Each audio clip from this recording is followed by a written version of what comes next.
today's guest is someone who's been living, breathing content for like over a decade. And like I saw your blog, I stalked your LinkedIn. I saw that you were inspired by Amitabh Bachchan's writing. So that's really cool. So welcome, Charu. It's really, really nice having you on the second episode of my Call to Action podcast. So, to just give a very quick brief about Charu, she's the content marketing. She was working as a content marketing lead at Philo, and she's also a freelance B2B SaaS writer. She's been featured in Entrepreneur, Buffers, Blog Social. I mean, wow. And I just saw your LinkedIn. You have around 42,000 followers with the newsletter that has 20K subscribers. Goodness, these numbers are really, really huge. And you've also been recognized as some 50 influential content marketing professional. You are recognized as that. Like, and I feel you're only getting started. So really happy to have you here, Charu. Welcome. But how do you still manage to run the 20,000K subscriber newsletter? Like how did you make it possible? So actually, I'm very bad with consistency, honestly. So following to my subscribers, but I want to write only when I have something to share that would be helpful for my audience. So be it my LinkedIn newsletter or on a or like a post on Copy Stash. That's the name of my personal newsletter. So I only post when I have something to post because being the one person content team, I don't have a content team. No one helps me with my content. So everything comes directly from my experience. The experiments I run, the new blogs I read, or any new information that I find on internet. So I share it with my readers, but only when I think this is something worth sharing. Okay, so my audience is basically freelance writers, content marketers, people who are in their early career stage. I always try to help them achieve their goals in the content marketing field because I am also experimenting every day. I am trying to find some new ways, scale the growth of a company I'm working with right now. So whatever I do, I try to share it with my audience, but only if it makes sense. If it does not, I don't want to just share anything just for being consistent. Okay. So that is But when you're not consistent, people usually say be consistent, send it up across this time, this particular day. When you're not consistent, how did that growth happen? Because usually people say this, like be consistent, run, write daily. So there is a lot of hype around being consistent. How did you do it without being consistent? That I think that's something you should definitely tell us. right, right. Let me tell you something. When you post vague content in the name of consistency, people after a certain point of time will start treating your content as some basic content. Like we are in the age of AI. Every AI has the answer to all the questions on in the world, obviously, right? So if they want vague basic level answers or experiments or whatever, they can directly go to ChatGPT or Gemini or Claude. Why would they come to my newsletter or my content? Only when will add some value, it will give a new insight, it will help them understand the process, or maybe give them like a case study kind of thing that can explain them that this is what I did, this is how it went, and this is what are the results that I got from that experiment. So I want to make a space for content marketers specifically where they can find research backed, or maybe something that I have worked on myself and I have seen the results. Only then I share. So I don't want to be another name in the content marketing industry because this is not something I am doing for my living. I hold a job. I have freelance projects. So this is not something I'm doing for a living. I'm just doing it to help people. And when they find enough value in my newsletter, only then they subscribe. And the best part is my unsubscription rate is very it's very minimum, it's almost zero. Every newsletter I send, I get approx 1 or 2 unsubscribers, not more than that. Okay, wow, that's like this is the first time I'm hearing that you were not consistent and you still grew your, I mean, the newsletter. Yeah. So what has been your biggest win? Like you felt that this newsletter is amazing. It's gonna have this most opened it and suddenly it tanked. Did something like that happen to you? Because most times even when I do that content, I have this thought in my head. This is gonna rack. This is gonna do really, really well. And I go back and reread it so many times, thinking it's gonna do really well, and then it just tanks beautifully like this. There's no engagement, pride in our work. That's absolutely the beauty of what we do. So, what happens is when, for example, I'm a content marketer myself. The first problem, what I faced during my initial phase was tracking the revenue that my content was bringing. So I read dozens of blogs. My CEO was telling me, "Ki we need to understand what's working for us, what's not, in terms of revenue goals." So that was like a big blind spot for me because I came from like a content writing background. Okay. So my primary skill set was content creation and not content like a measurement of results, etc. So that was a big blind spot for me. And then I started reading blogs, searching for YouTube videos, listening to podcasts, but nothing actually helped me, honestly. Okay. So what I did was I talked to a few content marketing people in my connections from LinkedIn only. So they gave me some gold nuggets, which was not already available on the internet. Okay. So I could see like we think everything is on the internet, but no, like internet still lacks experience, insights from people who are actually doing Right. it. Yeah. Okay. We can read a blog, 1,000 words blog on how to track your content performance, etc. But the chances of getting something really helpful from that is almost like 30 to 40%. Okay, you will need templates, you will need expertise in GA, GSC, etc. And that can only come when you talk to people who have already done that, already been there. Okay. So that was something I wanted to change. At least, like, I am not a like very big brand or something like that, but I wanted to help people who are following maybe my path and are stuck on those problems that I was on. So I tried to just help them using my content. So my content, if you see, go through my newsletter, it's not like you won't find any article that is like a 2,000 words blog post. They are very short, very clear, and very crisp. I don't want to rank on Google. Okay. What I really want to do is I want to help my subscribers or maybe my LinkedIn followers who follow. Well, now. That is the clarity I have. I don't want to monetize it. At least not right now. I may be like I have started to build some digital products and I'll like talk about it on LinkedIn after a while when I think, but I feel like this is the end product and now it can go to the market. So that I will do in future. But for now, I just want to build a loyal subscriber base. Okay, but I did see your copy stash also. There were so many blogs and everything was beautiful. Like, where do you find the time?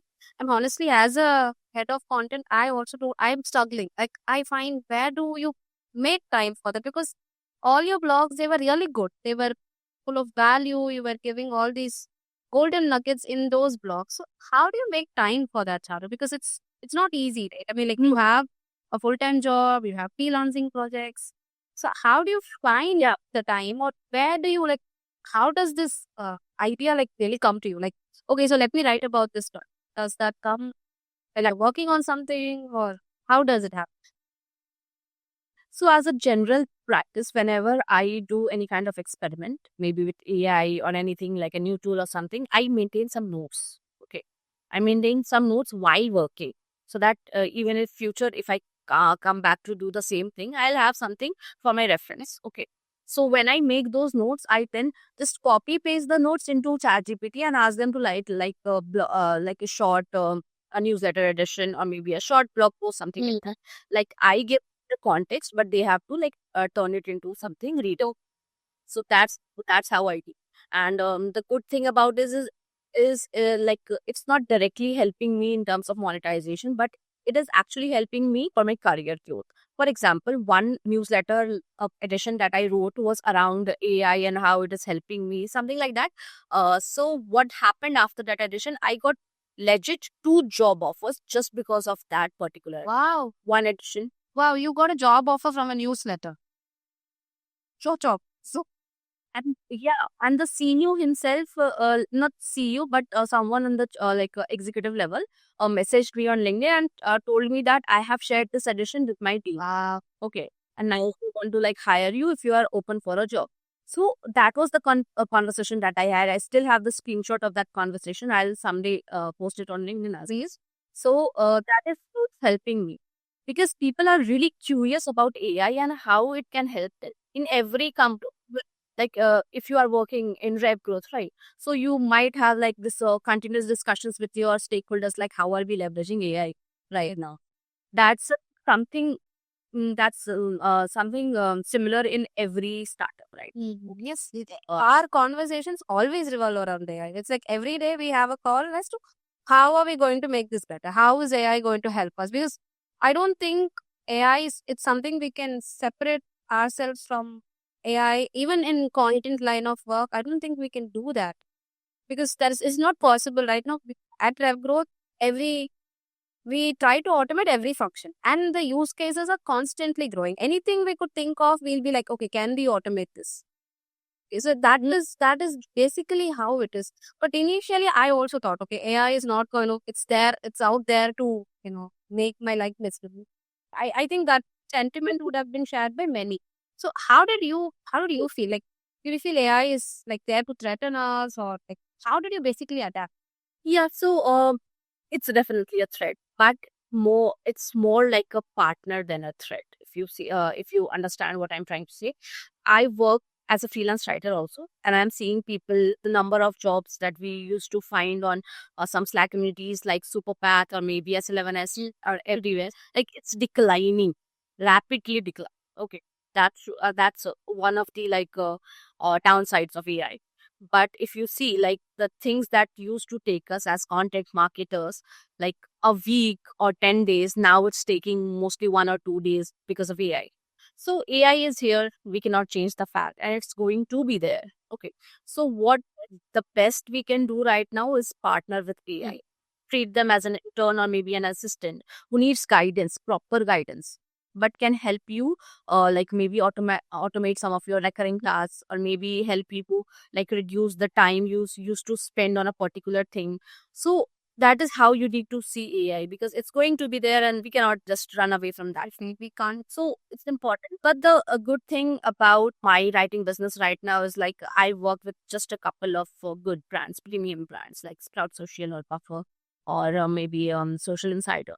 So what they want to use AI, but they don't want to use AI content. So for my articles for the those brands, I try to like blend my expertise from other people in the industry that AI cannot do right now.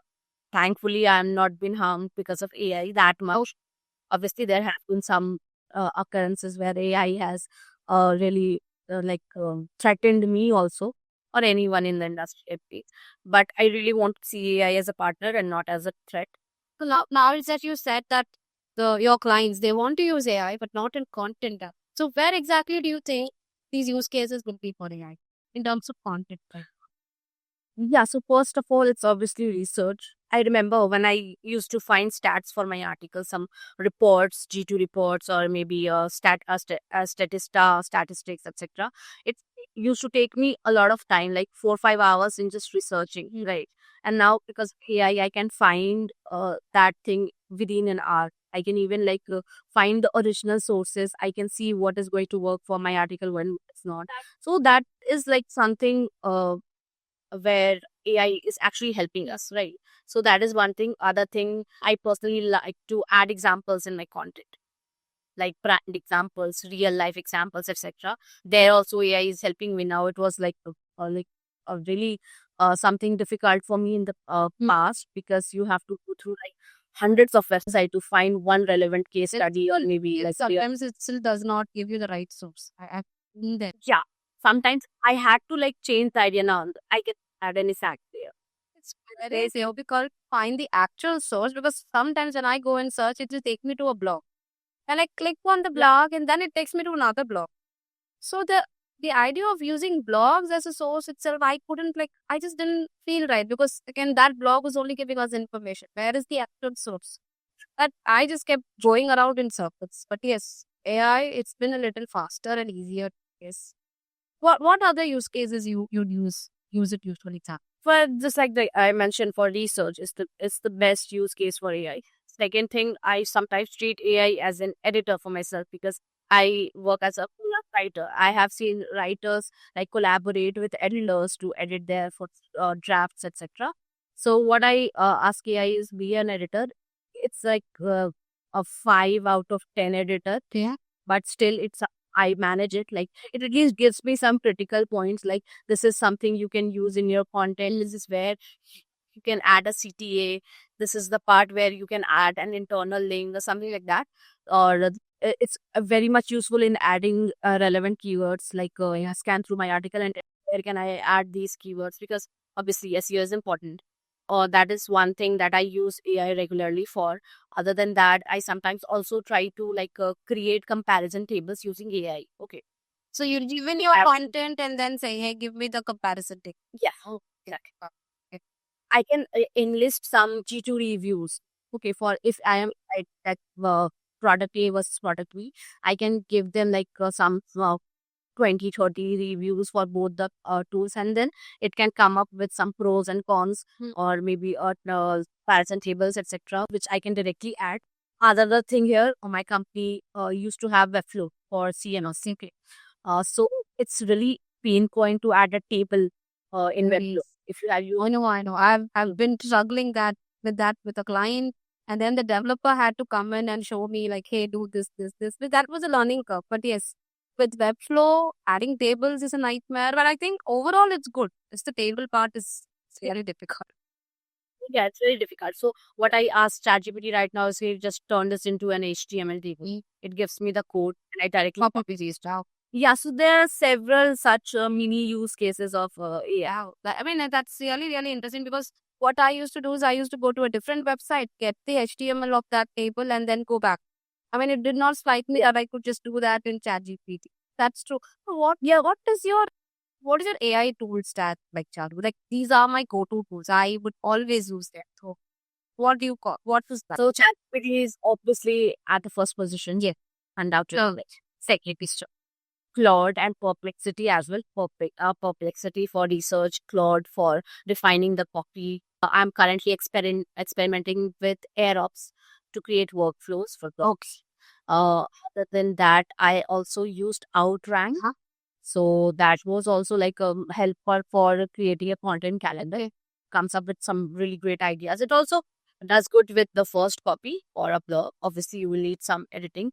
But it's quite good for for a rough draft for an article. So these are tools that I'm using. Other than that, I'm also experimenting with. I'm actually trying to create some micro SaaS tools for companies.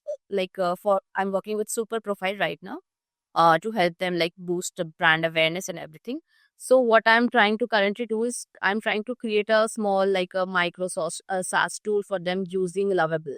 Okay, got it. So how is Lovable? I've used it, just that I couldn't use it extensively, but I've had great reviews. People talk really good things about it. So how is your experience with it?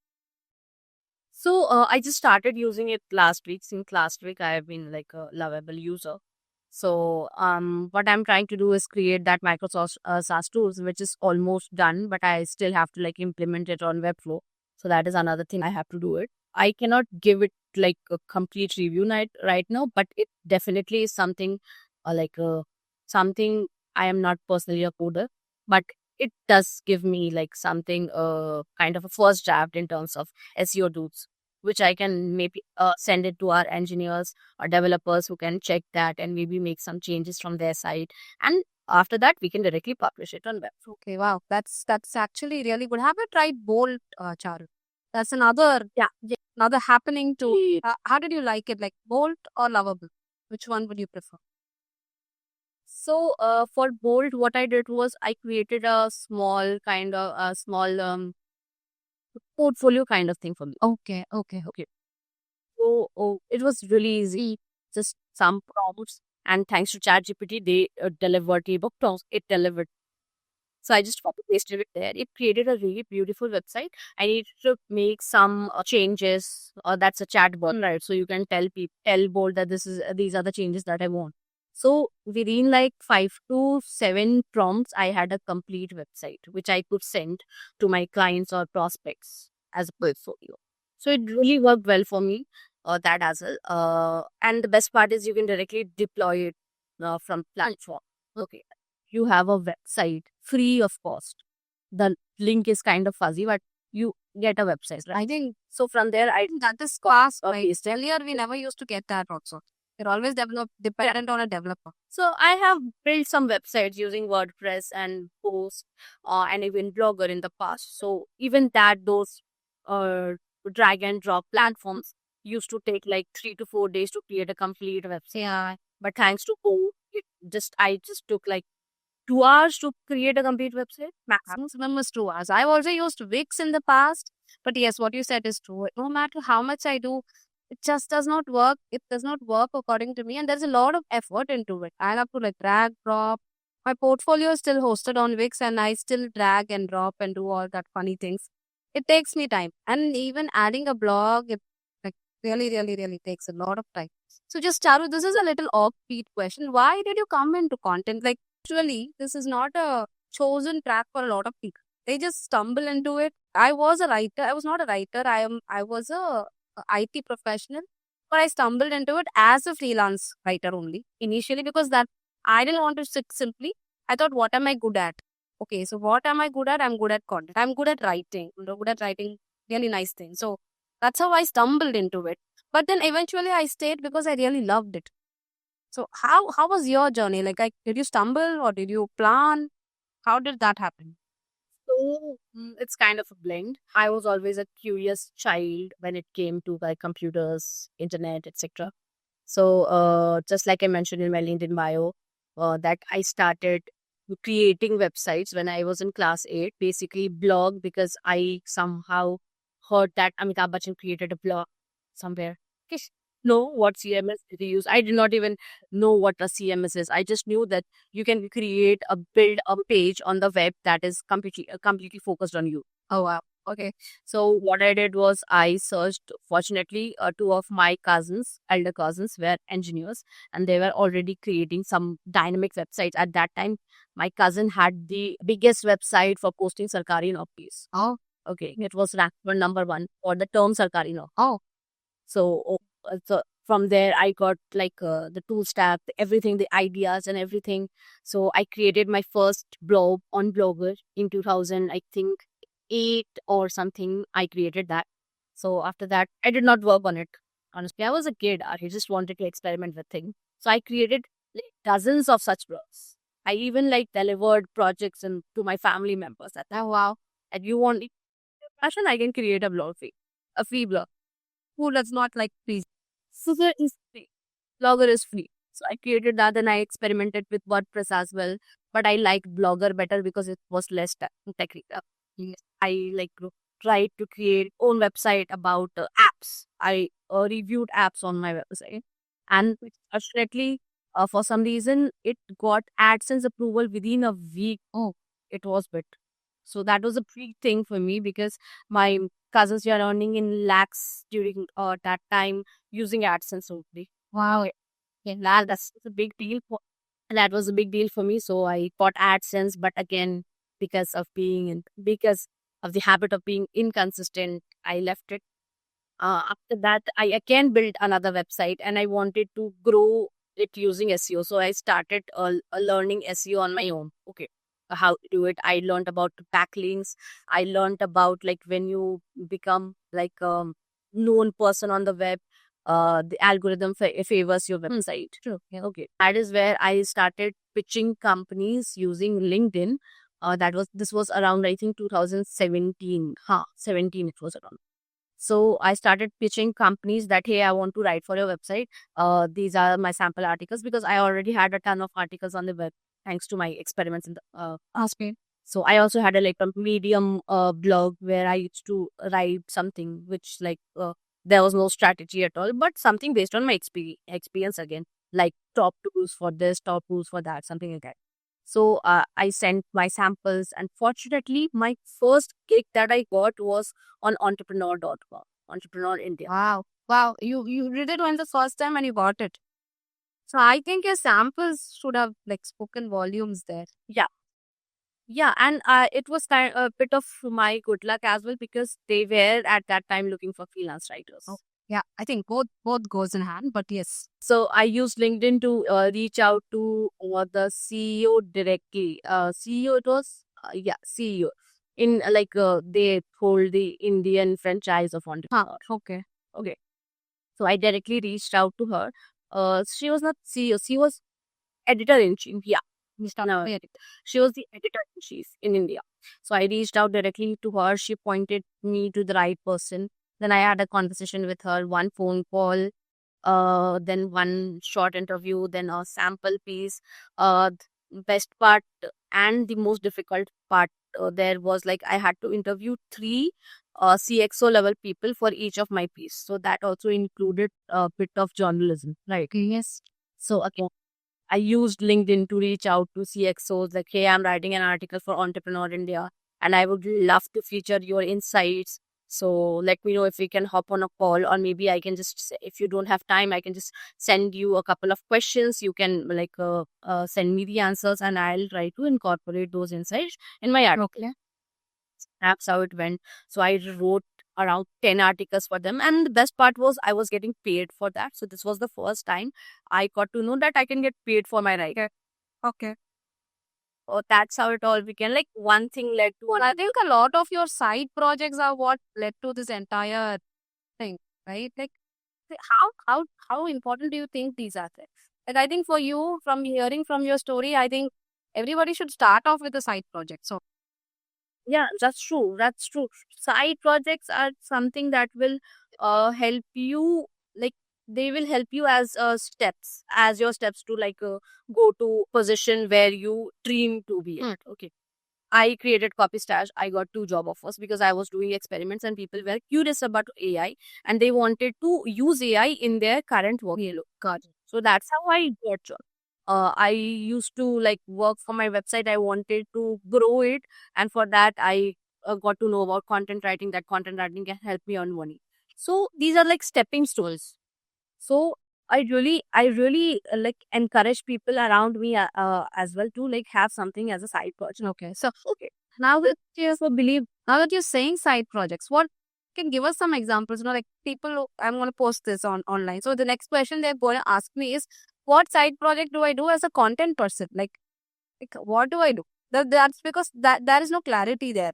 So what would you suggest? Like a few examples, like people listening or saying, So it could be as small as like starting a Medium blog, maybe. okay, You are a content person. If you like apply for a job right now, maybe a gig or whatever, if you are a content marketer, they will ask you for the results that you have brought in your previous company. absolutely, yes, that's Right. a valid question nowadays. Right. So, using like you can, if you are like a beginner, you won't have this, but you can show your I grew my website from 0 to maybe 1,000 visitors every month using SEO only. No paid channels or nothing, just SEO, pure SEO. So that is one thing. Other than that, even if like if you are a content writer, they will ask for your samples. But what if you are new to it? You cannot show that I wrote an essay in my school or college, right? You will have to show them some digital proof of work. Nice. So you can use your blog. Like this is my Medium blog. I write for these publications on Medium. You can check it out, and if you think I'm a fit, or I'll be happy to do a paid sample. Okay. That is a form of fun, right? That is why I really believe, even like if I apply for a job right now, okay, like a senior position or something like that, like a leadership role, they will ask me what results have you brought for previous companies, or like how has the growth been for different channels like newsletter or maybe blog or maybe YouTube, etc. Whatever I mention on my resume. So I'll have to show them results, and like one company or two company isn't enough. You will, for a senior position role, you will need at least 4 different projects or 5 even, to like show that these are the different uh industries I have worked in. This is the results that I have brought. This is the resource that I add with me for getting those results, etc. So it's more of proof of work, right? Like all the side projects that you do, they act as a proof of work for you. So even if you are like you thinking that I'm wasting time of this, you are not wasting time. You are actually spending time into creating or developing something that others having the same year or like same years of experience don't have, but you have. So how are you going to like be the best person or maybe like stand out from the crowd? Because we can see like even like for a entry level content marketer job, I see thousands of people have already applied in the past day on LinkedIn. Right. So how are you going to stand out? Hmm. So these side projects, That is where I yeah, absolutely. It's true. I've also been trying a lot of side projects. I've also been writing that way. I think it's somehow tied back all together because when I was looking out for a senior role, all I did was only post on LinkedIn. I kept posting random things, not just the like how I'm searching. I was posting about my learnings. I was posting about a lot of things. I was doing a lot of pitching. I think that is what helped me get a role rather than, waiting for it. Because I was also being ghosted left, right, center. I was looking at a role. They said, you're all good. We're all fine. We're going to go ahead with you. And then there was like, there was silence. I reached out 2, 3 times, but still I did not get any kind of response. I think my LinkedIn journey is what helped me put me there for that. So I think absolutely you're so true. Having a side projects definitely helps, especially when we are in content, when the roles are going very less. Like, there's no more roles. Lot of growth roles I see, lot of SEO roles also I see, but the content, again, there is no content role as such. The growth plus content becomes one role. Or SEO plus content becomes a role. Or AI plus content becomes a role. There is no which content role anymore. Because people don't see the need for it. They feel ChatGPT can do a better work. And nowadays, most freelance writers also they're not, I don't think they are even understanding that the content should do its work rather than just educate people. Like it should somehow tie back to the business or the revenue. They don't have that awareness or they just don't care. Like I've had interviews with few freelance writers and I asked them, okay, so you've written this. Do you know what happened to this blog? They said, no, I don't know. I got paid and I didn't know. So, and I asked them, okay, it's okay, you didn't know, but did you reach out to that editor or did you reach out to the head of content and ask how it performed? And they said no, because I totally feel there's a lack of knowledge or there is a mismatch between how a content performs and the content writer themselves. They just don't connect. Like, have you seen this? Like, have you seen this happen in your line of work? And what do you think about it? Like, you just think content you just write and you give it and you go away. How does it even tie back to the business? Shouldn't people be more aware of this? What would you suggest to freelance writers or content people when you're creating a content? How do you think they should track the performance of a content? when it comes to tracking, that's the difference between like a basic content writer and someone who is at least like a senior level content writer or content marketer. So that tracking part is the difference. Okay. This was like a very big problem for me at the beginning because I also, like other writers, only track the performance in terms of positions on certain, right? But that's not enough when you apply for senior level roles, right? People want to know what happened after that. Like you put a blog post, very nice. It like got indexed on the first page. It's nice too. But what after that? Did it like put customers or revenues? Because that's what the stakeholders are worried about, not the like how the blog post is or how many images does it have or how many insights does it have. They always want something in terms of revenue. True, true. So is where I started learning about Google Analytics, Google Search Console, Ahrefs, and HubSpot. Fortunately, in Philo, when I joined, they already had a completely set up HubSpot, which used to help us track all the MQLs and SQS blogs we're bringing. Okay.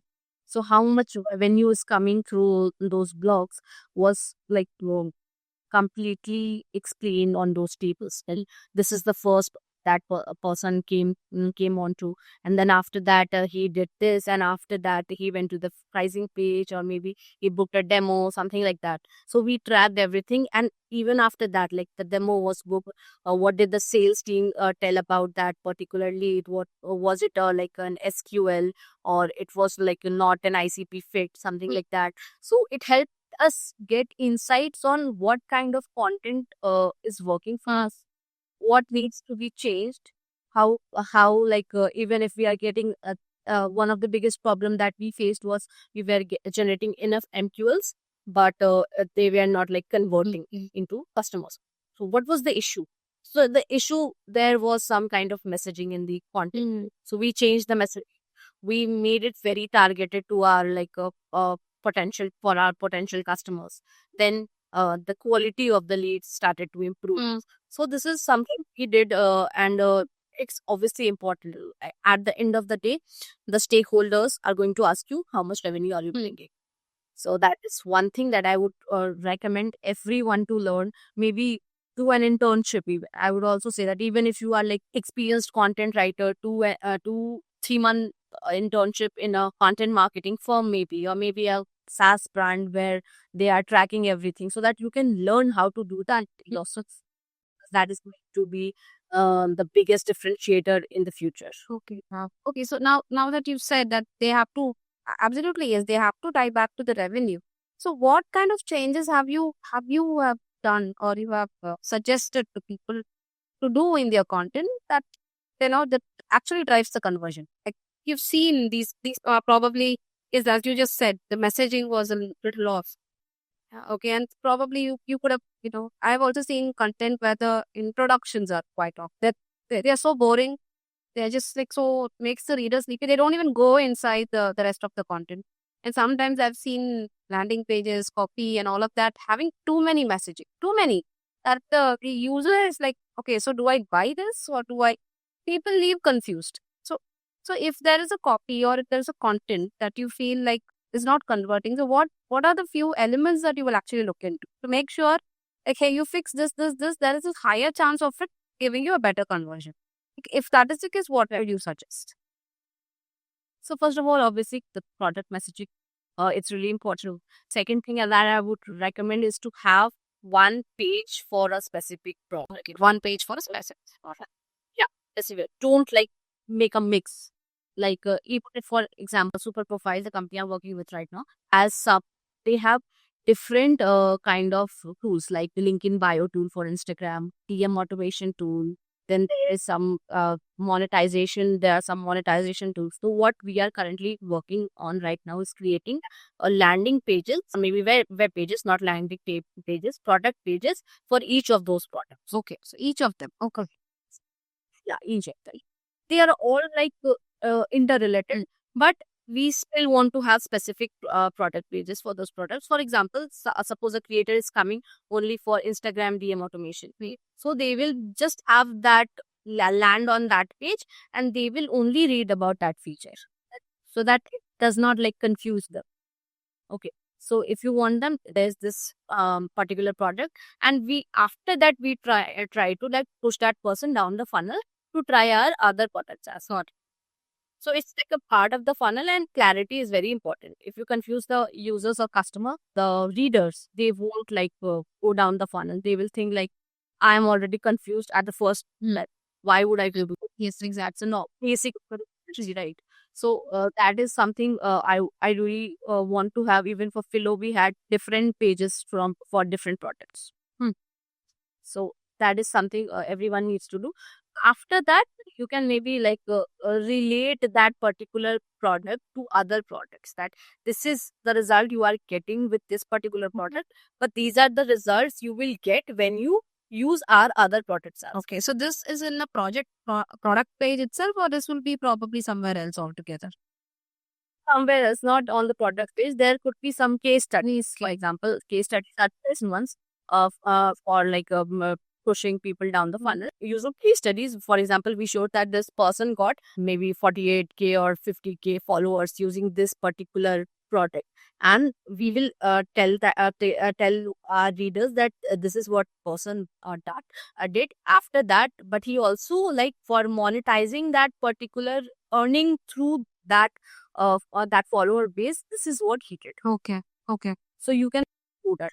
For growth, this is for monetization, something like that. You will have to like create a story kind of. Okay, understood. Okay, so that gives a lot more clarity than what they. Yeah. Understood. Okay. So Charu, you've given me so many points. I think I'll have to think through. I have to like listen to this podcast again, because I'm also thinking, okay, wow, she's done this. Yes, we have been using this, but I don't think as a whole we were able to do this. But it has been like really, really nice hearing all of this.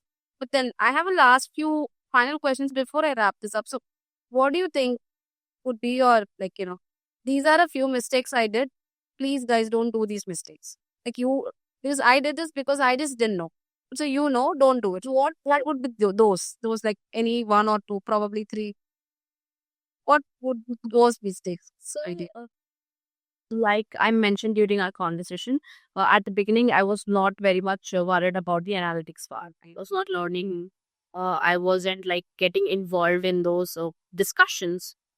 So that was one of my biggest mistakes, because if you want to grow, if you don't want to just like stay at the current position, you have to develop more skills, you have to learn more about things, you have to discuss it with others so that you can gain information which is not on the web. I would really encourage people to start analyzing their efforts and the results that those efforts are bringing since the beginning. Okay, it could be a little difficult at the beginning, but after some time you will get used to it, and you will have like the uh, right and I mean data backed answers for your efforts that you have put in the past. Right. So that is one thing. Second thing, if you are working in a corporate role, you always try to like tell people that this is what I have done, this is what results those things have like brought. Not just your manager, but everyone, like Everyone is not involved in your role. Oh, in the functions. Okay, understood. Oh, why is that? Why not only the manager? Because I think usually that's the next question. Like, I report to somebody. Why should I keep everybody in? sometimes when your manager talks about your work, some things get buried. It does. You are the best one who can explain that this is what I have actually done. Okay. These are the tasks that I have worked on, and that actually makes the difference, because when your manager will tell something or this is what she has done or he has done, it might not be as clear as it will be when you talk about those things. Understood. Yeah, there could be a communication gap. This is a very small tip, but very effective if you want to like grow in the corporate world. I think that's the most important tip, I think. Because even I when I started off, I used to only send it to my senior, my immediate senior who I used to report. I never used to send it to the manager or anybody beyond that. And at one point, what happened when the project was over, like I was in an IT project at that point, when it was all over, when myself and a senior of mine, we were the core team who worked on the coding and all of that, they just left my name out of it. And they just congratulated my senior. And there was another senior women who helped us, I think two or three women who helped us in the project. And they were all looped. They said, thank you, thank you, thank you. I was nowhere to be found in that email. And I was so angry. I was very angry. I said, I then barged into my manager's room and I asked him, like, how could you do this? Like, my name is not there. And he simply said, no, I think they missed. I think they missed. And you know what? He did not even correct it. He did not say, hey, you guys missed Shalini. Add on. He just said, okay. And I think sometimes, these toxic managers are also there. People who just take the credit for your work and you're not given. And sometimes there are managers, like I had a very bad experience with my manager. He did not even loop me in. He took all the credit for my job. And after that, that set the tone. So whenever he used to ask me, like, do this, do that, I just felt pointless. It did not make sense for me to work because I knew they're not going to give me any credit. And then finally it showed in my appraisal. So when I asked them, like, hey, they said, no, see, there is a bell curve that goes up and down. And that's, I'm sure, have you heard of this bell curve story? No, Probably, I think this was a way old story. When I started my career, they used to tell this bell curve story. Sometimes if you get a chance, go read it up. They used to say this, like, there's this bell curve that everybody, like deserving people, they are on that rising portal. But after a point, they can't start giving more because they've already given to all of these people. So the rest of the people comes down on the falling slope. Okay, shit, that's me. Yeah, I know that. But that's what he said. And I was just fresh out of college, and I was a new graduate. So I was just standing there blinking. And I used to think, how did this bell curve even make sense? Because it seems there is a story for that. I've never had that, patience to go read that story, but just didn't make sense to me. Like, how do you gauge people on this? And they said, then that's when I realized, okay, corporate is really not my thing, because no matter how much you do, men are I think, the leading species there, because they stay back, they do overtime. I had a family, I wanted to come back home. I wanted to have a life after work, which I think was not there. But I directly get when you say like loop in the entire functions. Sometimes that I think that makes a huge difference. Charuk, now that you have worked across all these organizations, all of this, what is your personal, you know, story or a legacy that you'd want to leave? Like, hey, if I say Charu, that should be synonym for this thing like that. You like thought about it? I haven't actually thought about it personally. In the next 5 years, I want to see myself in some kind of like chief marketing officer kind of role. So I want to stay in marketing. I really want to make a difference. It won't be like very big difference, like I'm changing something in on the planet or something like that. But I was a difference. See who has a market person, like a well-known market person, not a household name, obviously, but someone who can be recognized in her. Like if I go somewhere like a marketing event or somewhere, most people would recognize. Okay. That is what I want Okay. to really build for myself. I think that's a huge goal, and I think that's a wonderful goal too, because I haven't thought about my 5 year plan. I don't even know what's my 5 year. Probably I might have the next 1 year plan, but I think this conversation has given me a lot to think about. Like in terms of 5 year plan, okay, good to have it. I don't have it, so I'm going to work on that. I reached out to a few people and they said, okay, what is your podcast about? And I had nothing with me. I had no guide. I had nothing. And I was just trying to explain it to them orally, saying, hey, this. And that's when I realized, okay, I need a process for this. I need something so that the guest can use it. So they have a knowledge of what it is. So so then I thought, okay, so the entire guest I put it together overnight to actually give out. I also had the same thing. I also want to help people. Because when I was a freelancer, I had nobody to help me. Whenever I reached out, no, people were either too busy, or it's just that, I was also a broke freelancer at one point. Like I did not have any cash to give them, because a lot of people wanted the, paid mentorship or something that sort. Yeah, that's that again, I couldn't say it's a wrong thing, because that's their bread and butter. It's just that I was too broke for that. So, and then I also, I was this broke person for a quite number of years. And then I realized, oh God, this is not the way I want to go. Because it was getting tougher, and I knew I deserved better. So when I started writing, or when I started sharing knowledge on LinkedIn or anywhere else, I thought, okay, this should help somebody, at least some women who's like me, who left a job. I left my job because I wanted flexibility and I had a child. So I wanted to like be with her. And at that point, before COVID, there was no work from home for me. They said, come to office. Like that's how we work. And they said, when I used to ask, no, we need this, they used to say that's only meant for the senior people. Like they need to have a better work life balance, not me. So, so I thought, okay, let's try to do something different. And I think that's what brought me on this line, where I was also giving a lot of value. I did not expect anything. I just felt like it's okay. I don't want to get paid. Use whatever you can from me. I'll help you in whatever way. Get a job, get a life. I'm happy. I think that's pretty much where you are also on, because I really liked your blog. It was just so much of value. I was like, why didn't I see this earlier? I was reading a few yesterday. I think I'll read a few today as well. And there are so many. Like, how many years have you been writing this copy stock, this your blog? Oh, actually, I started it in 2023 September, and there has been like I think 10-15 blogs. So I can like tell how like you can tell how Yeah, inconsistent. but it's good. But still, I Yeah, I think it's okay to be inconsistent. The biggest, mind shift change I've had on this call is it's okay to be inconsistent. But then, yeah, that's okay. Then just give value rather than just hashing out whatever is already there. Because I've always been told, be consistent, do it every day, and then you're going to see some back. like, how was it humanly possible to think of 30 different things and talk about in a LinkedIn or maybe any other platform? Like, like How? I don't know. I just don't. I can show you influencers who tell the same thing.